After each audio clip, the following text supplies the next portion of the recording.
everyone, samahan niyo po ako, magluluto tayo ng escabeching isda. Galunggong po ang gagamitin nating isda.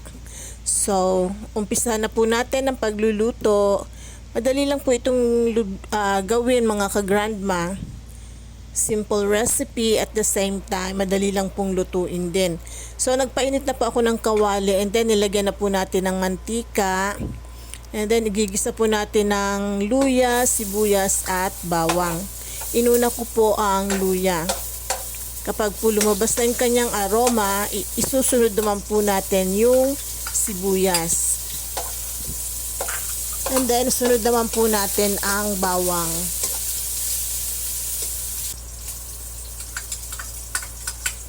Isa lang po natin ng maigi bago po natin ilagay yung ibang ingredients. Actually, konti lang po ang ingredients nitong escabeche. Kaya simple recipe. Ngayon naman po ilagay na natin ang carrots. Carrots and red bell pepper. May green pepper din po. Pero wala po akong nabiling green pepper. Kaya red bell pepper lang po ang ilalagay natin. And then maglalagay na po tayo ng konting tubig.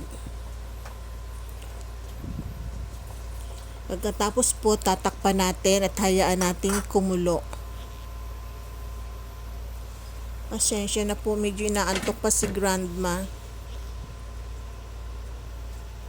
So, this time po kumulo na. And ilalagay naman po natin ang suka.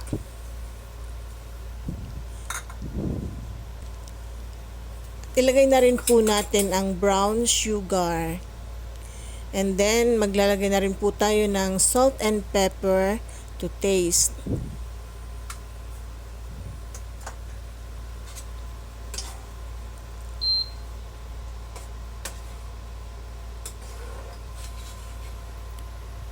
Maglalagay din po tayo ng konting toyo, 1 tablespoon lang po.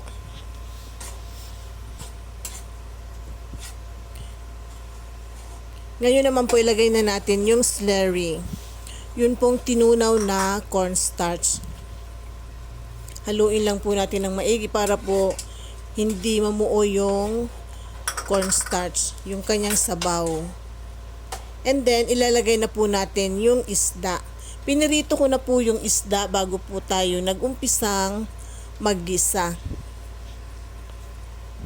Para po maiksi lang sa ating video, pinirito ko na po in advance yung isda.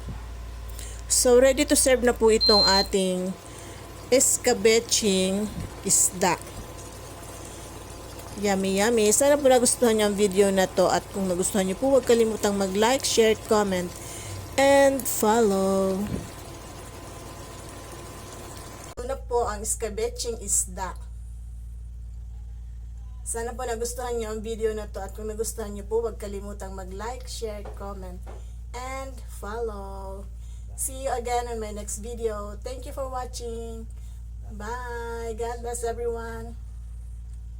Kain na.